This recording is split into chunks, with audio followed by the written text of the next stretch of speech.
Welcome to the Dews Perspective Podcast with Cornell Dews. Check this out. It's my first episode with my first guest. I hope you enjoy. All right, look, check this out. This is Cornell, right? So I'm here with my good friend, childhood friend of mine, my brother. You'll commonly hear him referred to as Coach Q, Coach Steve. Right? I know him as Stevie. He knows me as Man. Right? So this is how far we go back. Right? Way back, right? It's a Harford Road and dog. Right. This is how far we go back, right? Stevie, matter of fact, not to digress, but Stevie was the first kid the only kid I know in our neighborhood who had a skateboard. Yeah. You know what I mean? And we didn't even ride the skateboard, right, Steve? Right. We rode the skateboard on our knees. Right. So look, this is my brother. He's here with me today because we're trying to promote. We're not trying. We are promoting a book. A book that he authored. It's called JJ's Full Court Dreams, JJ's Journey in Basketball and Life. Authored by Mr. Stephen Quillens. Right. And it's an excellent book. It's an excellent read. You can find it on Amazon.com. He's going to tell you all about it. We're here today on the Dews Podcast to talk, to laugh, and to promote his book.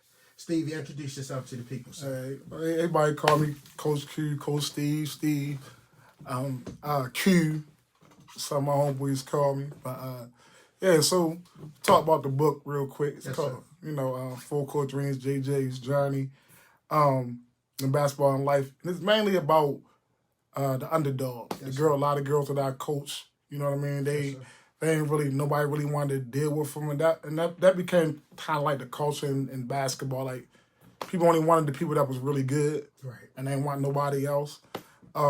So I decided, all right, y'all can keep all the good girls, give me all the girls you don't want. Yes, you know what I mean? We're gonna develop them the right way, and get them the way they want to be, if they want to play college, or not. Like, it was just basically like building them and building their confidence. And things like that, and get them to where they want to go at, man. And this book's talk about that. Yes, sir. About how us as leaders, help people, see their dreams and get to where they want to go at, and really building relationships and stuff like that with our young people, man. Yes, sir. So with JJ is all my girls that,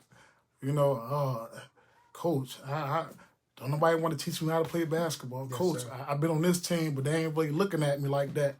You know what I mean? I ain't really getting that much time and stuff like that. So, I got together. I was training some girls, and I'm trying to get them better. And their parents just came to me like, "Can you start a team?" And I'm like, "Shit." I'm like, "Shoot." So I did it. And it just went from there, man. And like I said, half those girls now, they playing college basketball right now. Yeah, and more importantly than just playing college basketball, they're in school. They're in school. Getting an education. Because as I read your book, it's about character. Right. It's not just about the game. You taught them life lessons. Right? You taught them to enjoy the game. You helped them improve their basketball skills.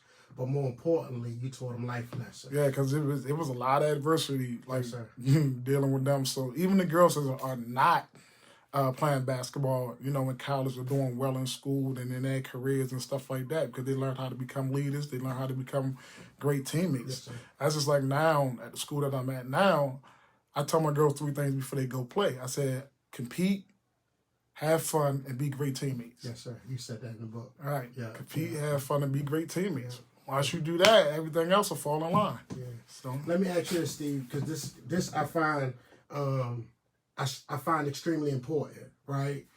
As you know, I've been a teacher myself for 25 years, right? And my focus and demographic has mainly been black boys, right? And for many years, it's been talked about how our young black men have fallen to the wayside because absentee fathers, incarceration, mass incarceration, and different things in our community. Right? But what I realized years later, and it seemed you understood this early, that the same societal ills that were impacting our boys were also impacting our girls. Right. But we focus so much of our attention on the young boys. Like, it was a lot of money, government funds that was provided to work specifically with boys that grew up in neighborhoods like the ones that we grew up in, right? And I realized, because we started seeing a lot of our young ladies fall to the wayside as well and start to exhibit the same type of behaviors that a lot of our young boys were exhibiting. Right. And it dawned on me, like, oh man, like, we were foolish to think that fathers not being present or positive male role models not being present in the lives of young men weren't going to negatively impact young girls in the same way. But I noticed that your coaching career, Stevie, for many years, and correct me if I'm wrong, has been centered and based on working with girls. Yeah. Was that your motivation? Well, I was working with boys at first. Yes, sir. But it came to, and a lot of people would tell you this. Now, I still help guys out. Kids are still asking, like, Coach, can you train me and stuff like that? I'm like, yeah. So I just don't want to coach them. Yes, sir. But I mean, here's the thing now. For me, with coaching boys, yes, sir. They just thought they knew too much, and I'm a fundamentals guy. You got to learn the fundamentals and stuff like that. Well, like in my organization, we still have a boys part. It's a girls and a boys part. Like we got Cut Nation boys, we got Cut Nation girls. Okay. You know, I'm still hands on with Cut Nation boys too when we're all at the same gym and stuff like that. So I haven't went away from boys completely because I still help them out. It's like you said, I'm a teacher too. Yes, sir. Yes, I talk to the boys about. They be like, Coach, can you teach me how to play back? I'm like, I don't know how to play, man. Y'all just be out there just be doing what y'all want. Right. So that's just like a little ongoing joke that we have. But I just felt as though with dealing with boys, it was like I had a minivan. So it was like, all right, I gotta go pick up all these boys, right? And it just became a drain. Like every week, I'm like, where your parent at? Like, I go, and I don't ask for anything, yes, sir. But like, at least you can offer, like, hey, Coach, you come and get my son every day. And it just seemed like it wasn't no appreciation there, you know what I mean, for that. But I still, some of them kids, they call me for references. Hey, Coach, can I get a reference from you for a job and stuff like that? So I ain't push them to the side. I just like, man, I can't coach boys no more because it was too much. And it was taken away from family time and stuff like that. And that's something you got to navigate also. Yes, sir. Now, the girls' part still took away from family. Trust me, I had to learn how to navigate that and spend more time with family and the kids and stuff like that. But girls wanted to learn the fundamentals more. It was more common. I didn't have to go pick them up, 15 girls in my minivan and you know, and all that stuff. But I just took a liking to having these girls like come like when I started training. Because I stopped really coaching and just like I'm just gonna train. So when I started training, it was just like, Coach, can you start a team? Okay. And I was like, how long ago was this? This had to be like 10 years ago. 10 years ago. When I started really working with the girls, I was working with the boys at first, like I said, and all of it started with football. But it got to these girls like being around each other. Why don't you just start a team with that? So when I did that, it was just word of mouth. One girl would tell another girl, she'd tell another girl, she'd tell another girl. So they just, hey, Coach, I got this girl from my school. Can she come in? Like, yeah, she can come. You know what I mean? And we just built that, formed that, and we kept them for 4 years. And then we had my daughter had a team. They was playing for a while. And it just, all right, my son, we did football. Now I got my daughter. We started at I-9 Sports. My daughter was 4 years. She was cheerleading at I-9 Sports. She would watch my son and them play. Then she wanted to play basketball. So once my son, you know, focused on football in high school, I had to focus on basketball with my daughter. So that's another way it looks like, okay, I'm just going to, you know, continue just coaching girls and stuff like that. So it was like twofold. I had girls that I trained, then I had my daughter team. So I just said, I'm just going to, you know, stay with the girls' side of basketball. And tell me this, Steve. Tell me in the book, right, with JJ, I thought it was an excellent book, right, well written. A couple of questions, right? Tell me the significance of the town being named Maplewood. All right, so that was just like a name that I came Maplewood. That's just because you think about you got Northwood, you got, you know what I'm saying, all around, all the woods around, you know what I'm saying, around the city, right? That makes sense. You know what I'm saying? So let's just go with Maplewood. You know what I mean? Let's just make Maplewood because you know we you got all that around the town. So let's just go with Maplewood and stuff. And And so that just came with like, all right, we're just gonna deal with Maplewood. And you know what it did though too? I'm gonna tell you, for me, it gave me a small town feel. Right. You know what I mean? It made it a little more personal, and it made it a little more intimate. Right. You know, as opposed to, of course, I would have loved New York City, like, Baltimore. New York you know City, what I'm saying? Yeah. So it's like a small town, homegrown story. Right. So it's basically like a small community. Yes, sir. Like for me, we had girls that was coming from everywhere, but we all was in one central location. Mm-hmm. No matter, like we would practice at Leaf Walk. Mm-hmm. We had girls coming from Harford County and all this. And again, they was from different schools. So we had girls that played at different schools that would tell another girl that it wasn't that good. Like this coach, he will work with you, he will get you better and stuff like that. And they would come. Like I didn't have, even though I did coaching in high school, like the Anaya Russells and that was at South Carolina at Kentucky. You know what I mean? I didn't have them when they were smaller. Right. You know what I mean? I coached Nana 1 year when she was at, I'm IND, when I went to IND. So I started coaching in private school. So some of them girls, I coached, but I didn't develop them. Yes, sir. But everybody wanted those girls. I'm like, y'all can have those girls. Give me the ones that y'all don't want. Right.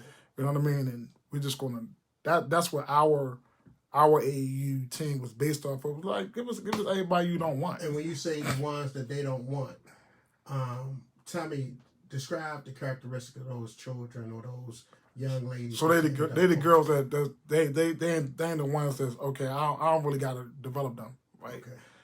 Everything for the past couple of years was ready made. Gotcha. When we was coming up, at AAU was different. Like you had to be good to be on the AAU team. Like everybody just couldn't be on the AAU team. You had to be, good to be on the AAU team. Yes, sir. So it was still like that. It's still like that now, but since like the Rex had closed down, I'm thinking like it ain't fair. You know what I mean? That these girls just get to play and these girls don't get to play on that same, showcases these girls. So what we're gonna do is we're gonna prepare them for those showcases. They're not gonna be on those showcases now. We're gonna get in the gym and work. Right. And by the time you get in the 10th and 11th grade, that's when it starts to really matter. Right. Like when you're in the 11th and 12th grade, you're gonna be ready to be on those. You're gonna be more fundamental than other people and stuff like that. So you're gonna be ready to be on those circuits. Yes, sir. You know what I mean? And stuff like that. So, and to me, I ain't never played on the big circuit. I ain't never played on the Nike circuit, Adidas, Under Armour, none of those circuits. And at least 5 of our girls every year get to go play college basketball. That's a blessing. That's a blessing.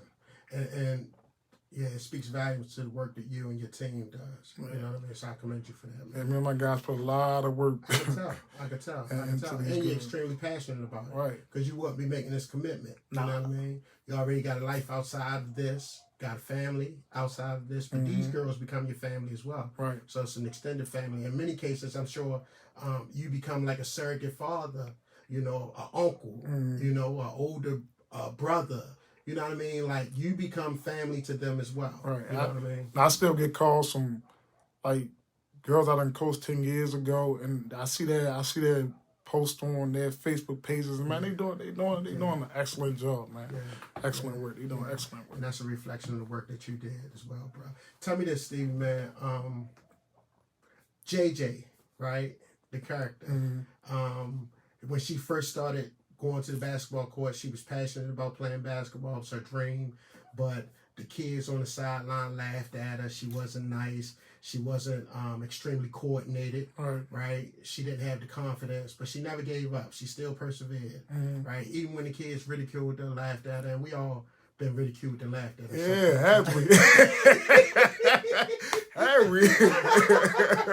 Segway.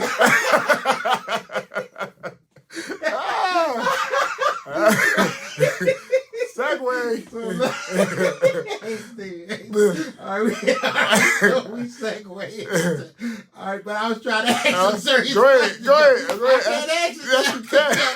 Go ahead. Ask the question. All right, well, look. All right, here's the question, though. Right. This wasn't initially the question, but this going to be the question. All right. Did you ever feel, did you see yourself in JJ as you was writing?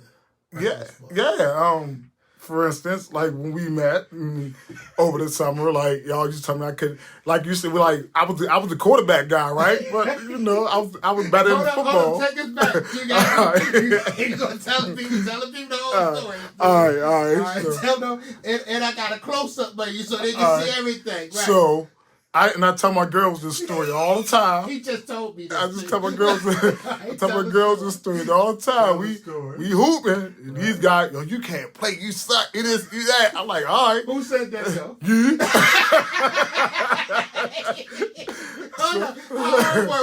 How old were we? We about, let me see, probably like 11, 12, something like that.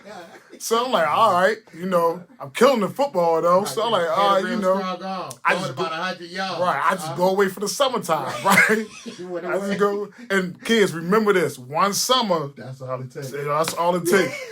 I'll go away for the summertime. I'm over West Baltimore, right?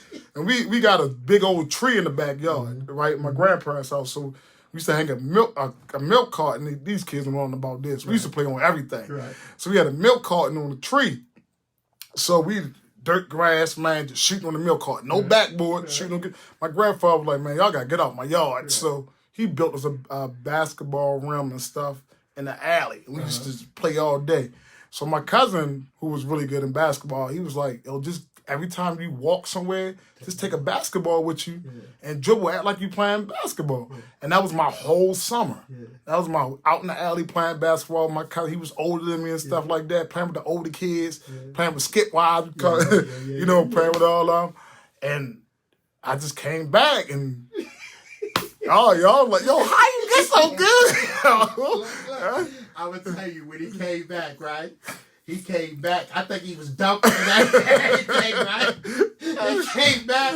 When he came back, we was like, yo, Stevie, nice.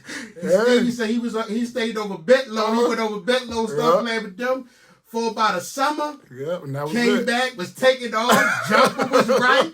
I'm talking about finger rolling. We like, yo. So then when we started picking teams, we like, yo, we want Stevie.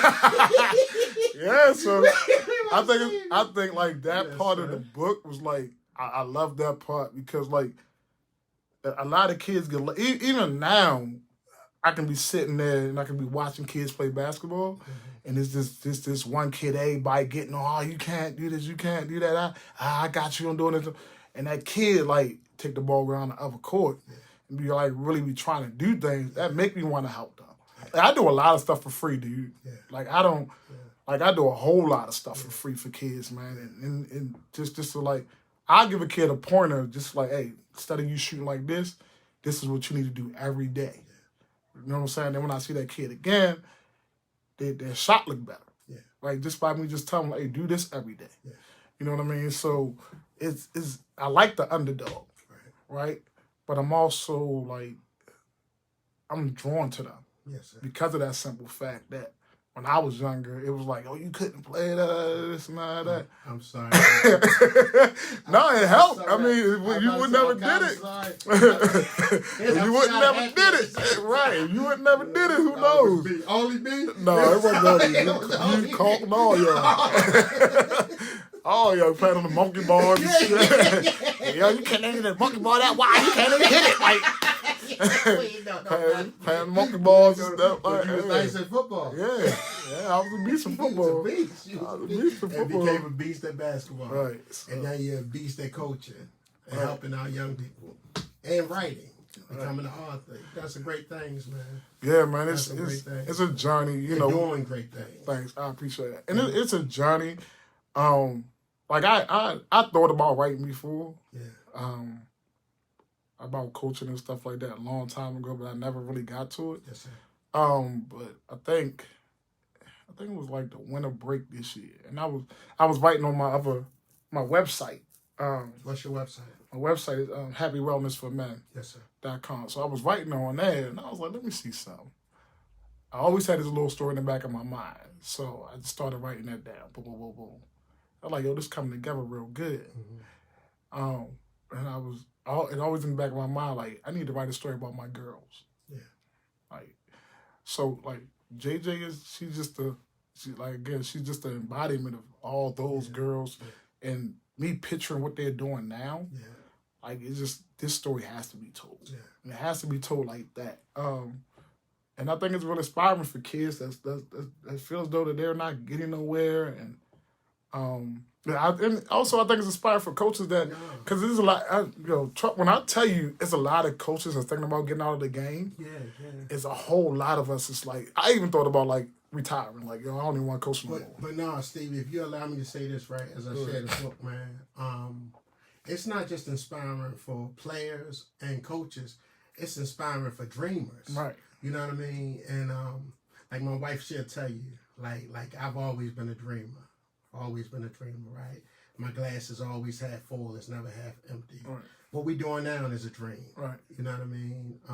What we talked about offline doing in the future, or, continuing to do is dreams. Right. And I don't ever think that you're too old to stop dreaming. Right. Yeah, so I'm sorry, what were you about to say? Oh no, I said me either. I don't think you're too old to start dreaming, because even when the school kids be like, Mr. Quillens, how old are you? And I tell them, they're like, well, you just start. I'm like, why not? Like some of the greatest minds ain't discovered anything until they was like 50 years old. And that's one of the takeaways from Killer Mike, who won the 3 Grammys this past year.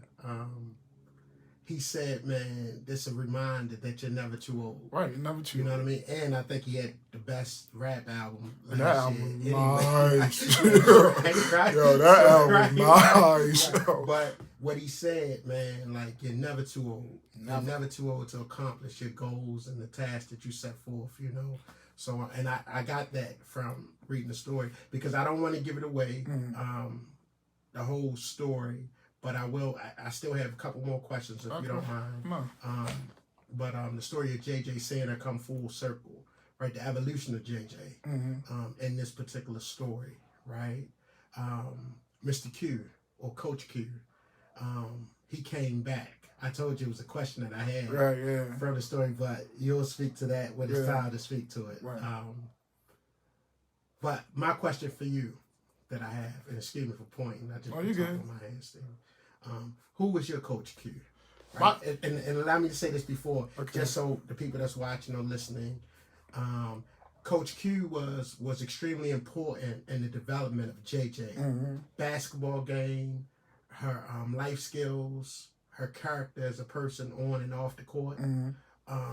Coach Q was extremely instrumental in her life, right? He was more than just someone who trained her in basketball or coached her in basketball, right? So, and I think we all almost like a mentor in many ways, which coaches, mentors, father figures, all the same at times.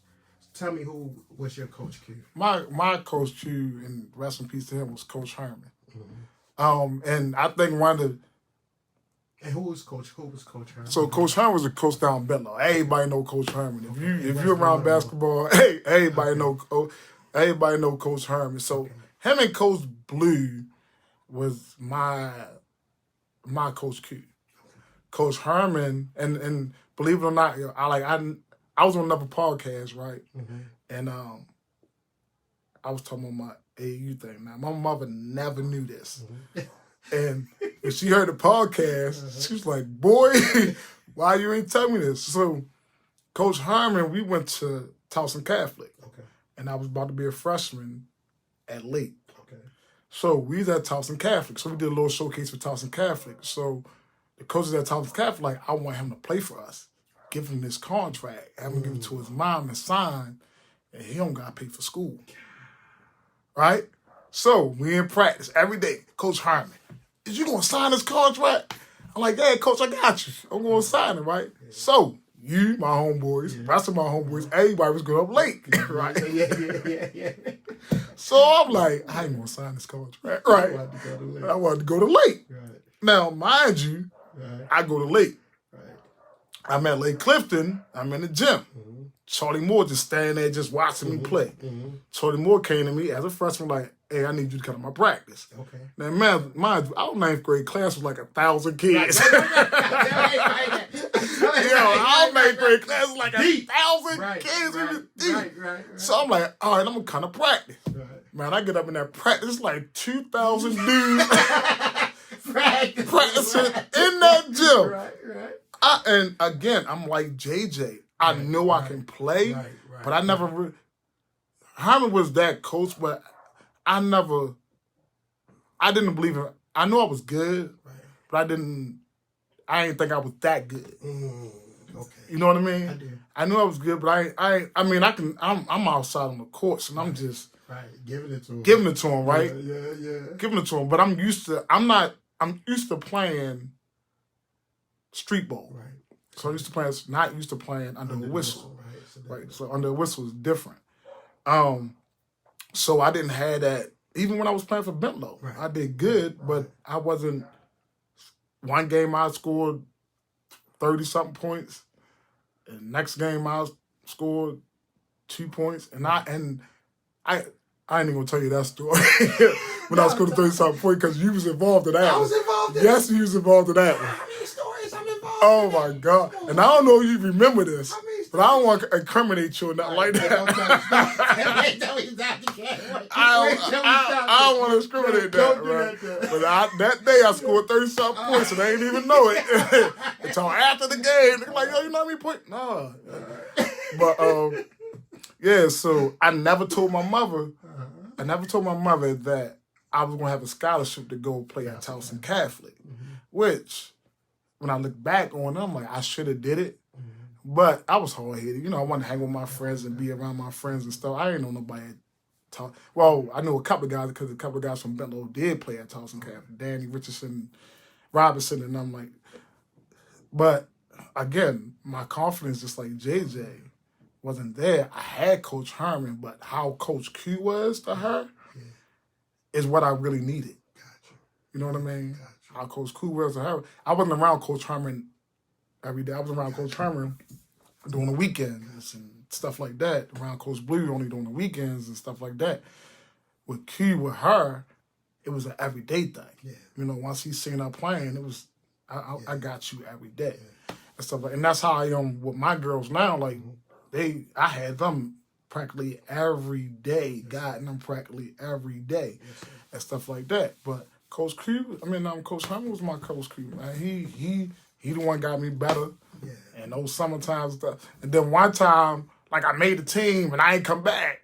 And he got mad and I came back. And the next year, he was like, yeah, don't leave again. Yeah. Right? You know what I mean? So, yeah, because, it's all, I try to explain to my girls now, like, I don't want you to ever do that. If somebody present your opportunity, but I need you to take that opportunity and run with it, whether it works out or not. Right. You never know what could happen. Right. And who know where I'd be at right now if I would have went to Towson Catholic. Steve, you know what I mean? I'm going to tell you, man, thank you for sharing that with me, right? Because I think about that. It's a real conversation. Because especially black men, right? And I ask a lot of my brothers this, right? Do you have any regrets, right? And I think during my podcast, man, I'm going to ask any brother that sit across from me that question, right? For them to ponder and respond. But I'm going to share this, though. Oftentimes, when we say, do you have any regrets? Brothers like to play, man, I don't have no regrets. Because everything that happened to me made me the man that I am today, right? And I sometimes think for myself, like, yo, but could I not be a better man? Right, if I made that choice. Taking some other opportunities that was presented to me. You know what I mean? I heard a gentleman many years ago. What first started me to ponder that question is I heard a gentleman on the radio many years ago. It was on 92Q when he still had the Big Fat Morning Show. Right. I was teaching at Farmington Templeton Elementary School in West Baltimore, where I actually learned how to teach, and that's when I was first allowed the opportunity to work with all boys classes, right? And it was a gentleman, man, Mr. Melvin Williams, who's since passed away, but was reputable throughout the city and well known in West Baltimore and different things like that. There's a lot of stories about him. He was being interviewed, right? And it was early in the morning, like during the 6 to 10 hour. He was being interviewed on the radio, and he was talking about all of the trials and tribulations that he experienced in his life, right? And if I'm not mistaken, he said between the feds and the states, he gave him about 35 years, right? And so the interviewer said, Mr. Williams, do you have any regrets? And he was like, no. He immediately said it, like, no. And the guy kind of like, maybe he didn't really understand what I was asking, right? Because taking consideration it's early in the morning. Right. This is the time that kids are on their way to school. They might be in the car with their parents. And I think he was trying to use it as an opportunity to help our children that could be listening, you know what I mean, to have a positive impact on some young impressionable minds. So he asked him again, and he was like, "Nah, I wouldn't change anything." He said, "Because everything that I experienced made me the man that I am." And I know it's a lot of people who feel like that, but I immediately started thinking, like, if I was away from home for 35 years, how could that have potentially impacted my children, my family, my parents? You know what I mean? Like, our decisions, and I know this better as a 50-year-old man than I did as a 25-year-old man. Right. You know what I mean? As a 15-year-old boy. Right. You know what I mean, Stevie? That the decisions that I make, they not just impacting me, you know what I mean? But it's a ripple effect for everybody around me. Yeah, because think about it. I was 14, 15, 16 years old when I got offered that. Right. And me not telling my mom, I didn't know how to handle it. Like, I just want my mother to be like, heck no, you going to Towson Catholic. Like, you going. You know what I mean? And no matter, like, that could have changed my family. Yeah. That could have changed my family. Checked the whole life, man. And I could have still been that coach for other people, you know, and things like that. The opportunity that could have come along. Right. The opportunity that could have come along with being at a private school at that young age and learning. Yeah. And what you would have been exposed to. Right. And the last thing I'll say about that, Stevie, like something that we don't take in consideration, or I think more about now, sometimes, I'm going to tell you this is my story about Lake Clifton, right? And we're here to promote my man's book, know that. But this is my homeboy that I hadn't seen in years, and we just wrapped it. Oh, everything we talked about is like, it has something, it's real. And it comes from this, right? So here's my story about Lake Clifton, Steve. Remember when we was coming from Lombard, right? I didn't even register or apply for any other school, to go to any other school. I was like, man, I'm going to Lake. Right? That was my mindset. Rob, James, all of them, they apply to schools, right? And I mean, like, because they'll tell you too, like, I was like, I hope y'all don't get accepted. That kind of kid.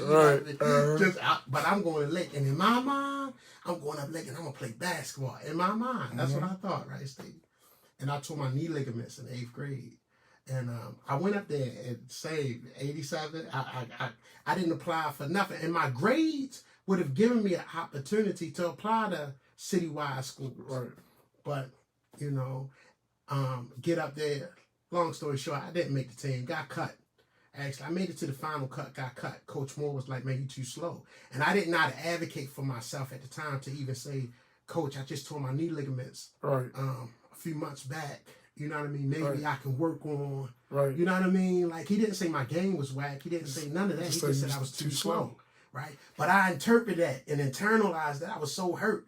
Right? So next year, I don't even want to try out because I'm embarrassed. I'm hurt. You know, I didn't know how to do what you, as Coach Q in this story, taught JJ, to persevere, to be resilient, to fight through. You know what I mean? I sometimes think how we might even be scared and intimidated of success. You know what I mean? And doing necessarily things that we need to become successful. You know what I mean? Sometimes we don't have the knowledge of what it takes to be successful. But even when older people, our elders, you know, they tried to position us right and tell us the right things for us to do. You know what I mean? And then we might even be intimidated because, you know, with success come a great deal of responsibility. Right. And everybody's not prepared for that. You know what I mean, Stevie? So that's the takeaway from this. It's an excellent story. I know you got a couple more books up your sleeve that pertains to this. Yeah. I know you got some more things. I don't know if you want to share that now or not. Yeah, I mean, it's all right. So we're going to... Coach Q's story gonna be next. Right. So in order for you to get a feel of Coach Q's story, you're gonna have to read that book. Yes, sir. Like Star Wars, we're going to the prequel. Okay, now we start. Like Star Wars. Yeah. We going to the prequel, right? So we had to do JJ story first, yes, right? and just to get everybody to know her story, right? And just give them a little taste of Coach Q. And your main question is going to be, like, why did he stop coaching? Right? Because like I told you, there's a lot of coaches. Look, we're losing a lot of good coaches, right? We're losing a lot of good coaches. And you can say it's because of the parents. Right. You say it's because of the kids. And you know, one question, and I used to say, no, it's the kids. One question everybody asks everybody, yo, what do you think changed? Is it the parents or is it the kids? Right? So we all be like, yo, no, it's the kid. No, it's the adults, man. The adults change, right? And I think it's a societal thing because the things, all right, I study social science. So I study behavioral science and then I study sociology. This society was based off of rules, right? So we have rules we got to follow. So I think that when we was growing up, yes, sir, the government or society wasn't in our house that much.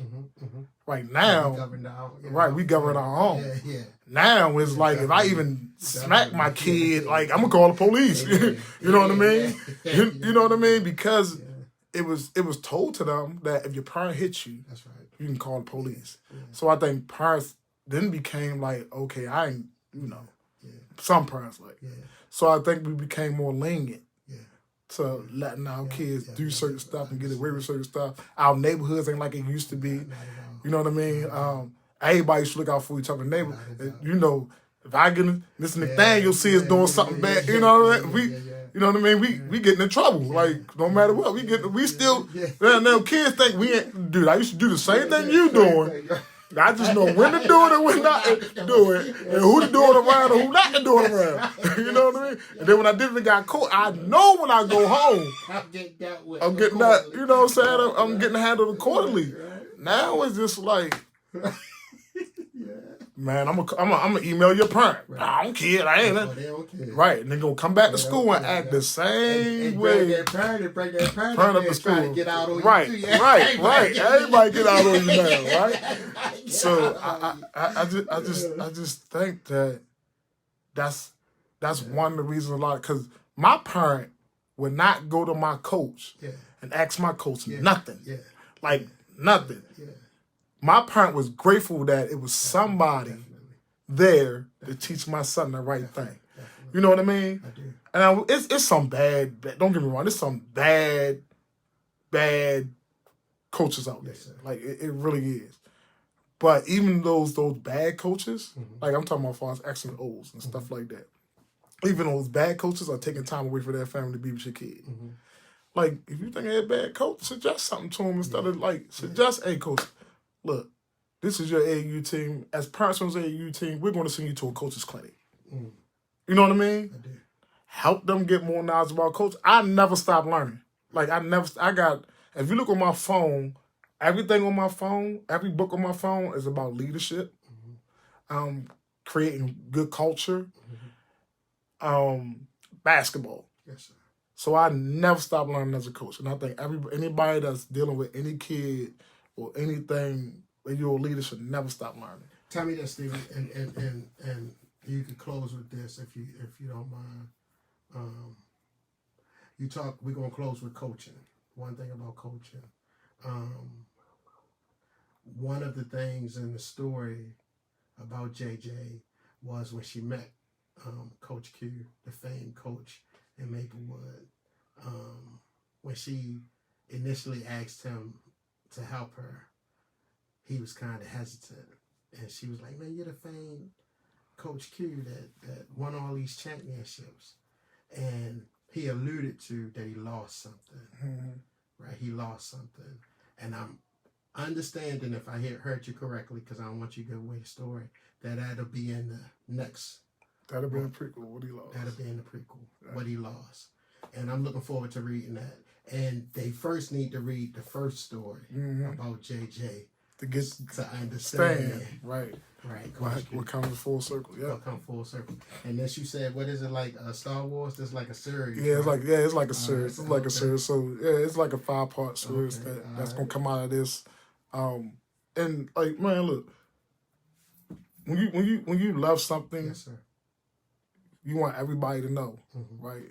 Or it's just something that you do. So I love coaching. My wife would tell you, my wife would be like, I'm your mistress, coaching your wife. You know what I mean?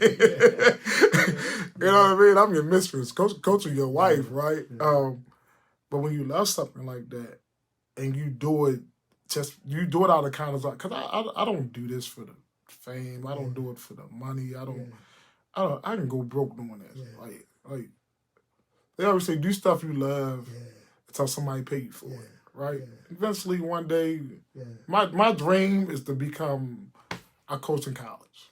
I don't care if I coach one day in college. I can coach one day in college basketball and be like, I'm good. Dream came to fruition. I even asked the coach if I can come and shadow him for a day, to sit there. But when you love something, man, the best thing you can do is share with everybody. Yes, sir. And that's what you're doing. And that's what I'm doing. Everything I put out, everything I think of, everything I did, this is a way for me to show everybody. And it might be a blueprint for other coaches. No, it is. It might not. No mind about it. Tell the people, Stevie, where they can buy your book again, where they can follow you, where you got another website, because you also, in addition to coaching girls basketball, you're also talking about men's health. Health and wellness. Yeah. Would you mind sharing that? Yeah, so you can find me. Can I get my phone real quick? I changed the names of some of my social media stuff. So for the book, yes, sir, you can follow me on my bed. I'm sorry.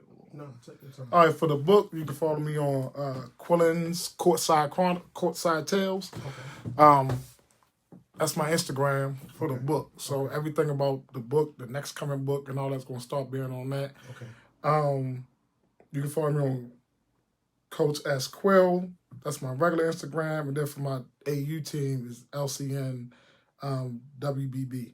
Okay. For that. My men's website is Happy Wellness for Men. Yes, sir. I'm really, really talking about men's being, happy and well, just having a happy lifestyle. Yes, sir. And a wellness lifestyle. Talk about prostate cancer, talk about feelings, emotions, yes, and stuff like that on that one. What else I got? Oh, jeez. Facebook. Yeah, where can they buy your book? Oh, you can buy my book on Amazon right now. Amazon. Amazon.com. If you go to my Facebook page or my Instagram page, there's a link. You can just click on that link, and the book will come up. I also have books. So if you want a signed copy, yes, sir, you can DM me for the signed copy. They go for $12.99, but if I gotta travel to you, I might gotta charge you a little more because gas is. I don't have no electric car right now, so the early people got it for $12, but that was gas. So that's you gonna come to me. As a matter of fact, I got is one of the guys I used to work with. Well, when I was working at Charles Hickey. He just hit me up today, and he was talking about told me something different. Then I told him, he's like, "What's going on with you?" And I told him, he said, "All right, bring me a copy back." He don't live too far from around, so I'm gonna drop him a copy off. All right, that's what's up. On my way there. Yeah, so you're doing it hand in hand. Inside, you signing them. Yeah, so there's a lot of them out on the side. I gave some away to our elementary school. Yeah, to some of their best teachers. Oh, and one more thing I want to close out on is, in April, yes, you was talking about in April the 20th to the 21st, my book will be featured at the LA Times Book Festival in California. I'm at USC, so I'm trying to plan on going out there and promote the book and stuff like that. Yeah, so. You will do that. Yeah, you've been a blessing to people, man. Hey, man, I really appreciate it, man. As well, Steve. Man, I greatly appreciate it. I really appreciate that, bro. Yeah, thank you, Harvey. No problem. All right.